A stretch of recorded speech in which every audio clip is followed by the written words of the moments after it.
អាគារសន្និបាតនិងកន្លែងអាពាហ៍ពិពាហ៍ហ្នឹងដែលធំជាងគេនៅក្នុងប្រទេសកម្ពុជាផងយើងអាចផ្ទុកមនុស្សរហូតដល់ 10000 នាក់ហើយមានកម្ពស់ដល់តែ2ជាន់បាទជាន់ទី1គឺកន្លែងអាពាហ៍ពិពាហ៍ជាន់ទី2គឺមណ្ឌលសន្និបាតក្រុមការងារដែលគិតគូរលម្អិតលម្អន់លើគេហៅថាហេរចនាសម្ព័ន្ធនៅក្នុងគម្រោងទាំងមូល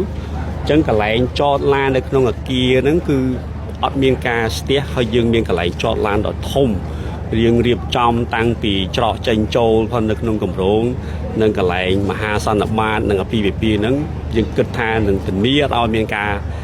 ស្កកស្ទះតែម្ដងបាទជាជនខ្មែរតែងតែកោតសរសើរសំណងនៅក្នុងក្រុមហ៊ុន Chip Mongland ផងយើងដោយសារថ្នាក់ដឹកនាំយើងមានចក្ខុវិស័យវែងឆ្ងាយគឺយើងកសាងសំណង់អីនីមួយៗគឺយើងកសាងដែលមានគុណភាពខ្ពស់សូម្បីតែផ្ទះសូម្បីតែអគារផ្សេង